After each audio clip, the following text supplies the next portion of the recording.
Welcome back to my channel, Down the Rabbit Hole News. I am the Rabbit. Thank you so much for being here. Shout out to everybody who has been hitting the like button, subscribing, and following us. Make sure you follow us on all social media, okay? Keep that in mind. We have different social medias. All right, let's get into it. So, I want to talk a little bit about Ashley Ellerin, okay? And Ashton Kutcher and Michael Gurjoli. All right. So after yesterday's live, I had some time to really just think about everything that was being said. And also, shout out to Ron and his channel. He did another live, and I wanted to showcase those clips and talk a little bit about what he said because it made me raise both of my eyebrows like this. Hold up, y'all. So let me just here's something. I saw one before I actually even started. But if the LAPD confirms the allegations, then they already knew he lied to the police and on the stand under oath. First of all, yes, they already knew he lied. You have to remember, the killer was caught many years later for attempting to kill someone else. Now, there's homework. I've only read some articles about the testimony that Ashton gave. I've only read some of the because Ashton ended up testifying at the killer's trial. And by the way, there have been several articles that have been written about his testimony. There are clips out there as well, such as this. Kutcher says the two had plans to meet for a drink that evening, but when Ashley didn't answer his calls, he swung by the house and tells the jury, "I knocked on the door, there was no answer. Knocked again, and once again, no answer." He adds, "At this point, I pretty well assumed she had left for the night and that I was late and she was upset." Ashton testifies that when he went to Ellerin's house, all the lights were on, adding, "It was a little bit of a mess. I saw what I thought was red wine spilled on the carpet." And this is what court looked like. But this is what the inside of the house looks like. And it's an older style bungalow home in Hollywood, and the floor plan is a little bit older. So we wanted to show this to you so you have a little bit of a visual idea of what's going on here. So here's Pinehurst Road at the bottom. The front door is right here where I'm illuminating it now. There's a sunroom that's adjacent to the front door. And later on, we'll talk about Ashton Kutcher when he came over to the house and looked into the house. That's one of the windows he looked through was the sunroom right here to look into the house. Ashley's body is toward the top. You can see the stick figure up there. That's Ashley's body just outside of the bathroom. Her bedroom is in the upper left-hand corner. That's her bathroom where we believe she had just exited the shower and was getting ready to go out with Mr. Kutcher when she was attacked from behind. And then there was a struggle right here in the area right outside the bathroom where she was stabbed 47 times. That's her bedroom to the right. The kitchen is over here on the right-hand side. The living room is in the lower right-hand corner. And this area in front is a sunroom. And you can see that these windows towards the front, those are the windows that you can see into from the dog park.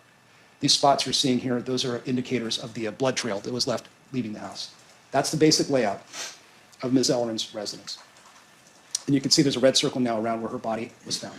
But what I do know is that Ashton got up on the stand and he gave testimony very similar or identical to the bullshit story that I just relayed to you guys.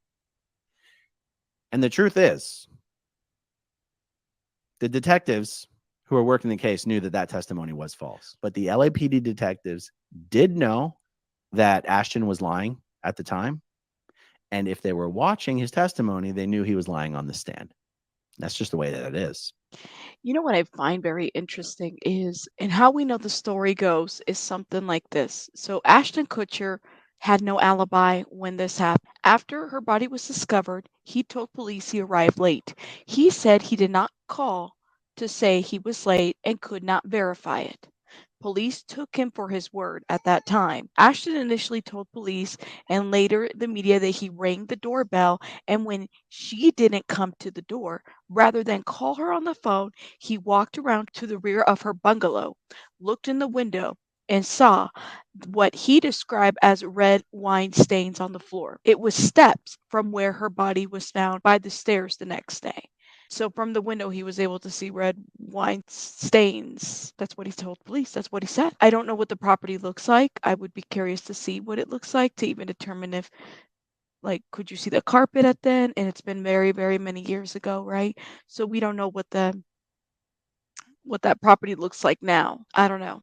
One of the questions that I had is if he saw like red wine or something to that effect, did it ever occur to him like, well, is somebody in the house? Like if somebody's in the house somebody would clean it up unless it was spilled there and he didn't even think of anything of it, and he was like, whatever, it's wine. And she's not there, she's not answering the door.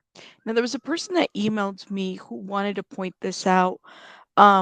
The actual relationship between Ashley and Ashton at the time.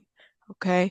They pointed this out because they said something doesn't sound right about the kind of relationship that they had. I don't know the deets to that, nor do I pretend to know the deets to that. This is what somebody in an email sent to me speculating, which I thought was an interesting speculation to just kind of bring about. This was a girlfriend. It kind of made me wonder, like, was this a first time date? Had they met before? Had they hung out before?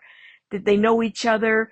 Because he leaves after seeing red wine spilled there. I don't know. Something seems off about his story. And that's why I'm more inclined to believe what Aaron has been saying. Because a lot of these, there has been a lot of tabloids out there that have pointed to a different direction as far as the type of relationship that Ashley and Ashton actually had. Maybe some of the inactions, and maybe even detachment from the situation, right? If I were scheduled to go out with somebody and they weren't answering the phone, but that we scheduled to go out and you see spilled wine or whatever on the floor, I don't know if my first reaction would just to be like, oh, well, I'm leaving.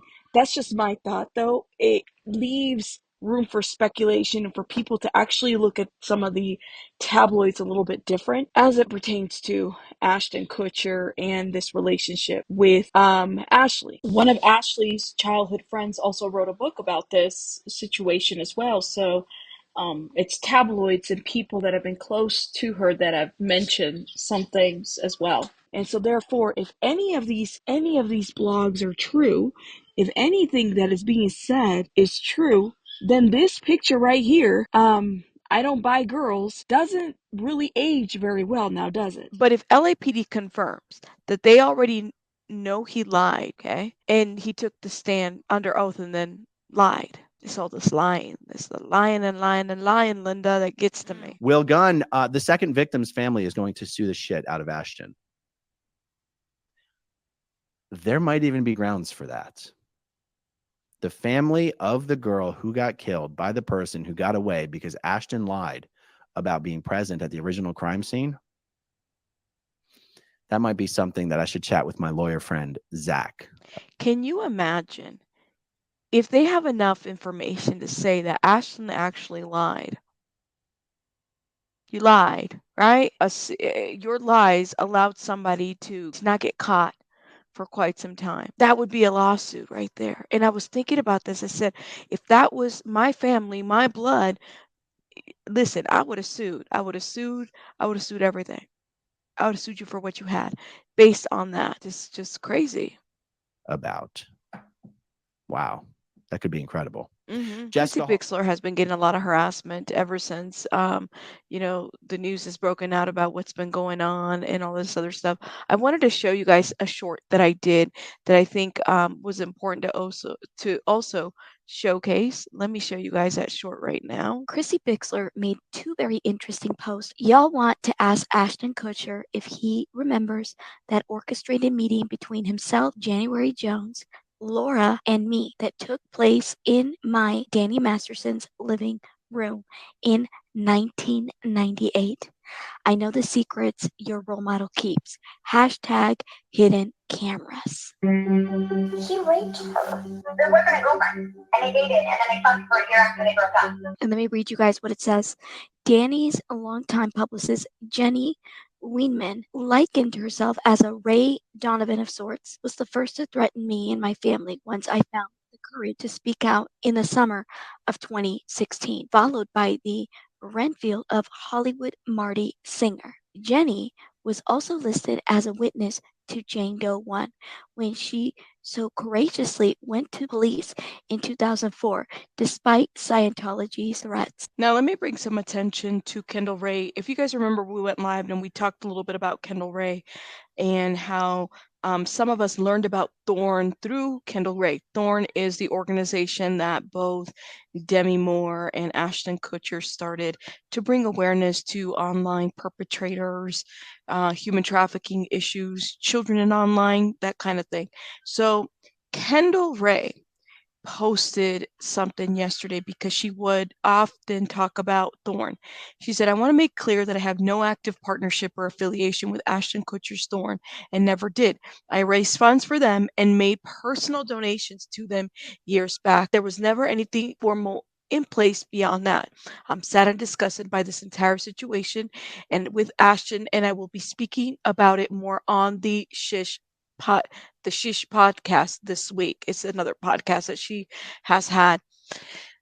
Let me know your thoughts in the comments about this. Interesting to see where we're at right now to just the evolution of the situation and how we see things and what do we make of this.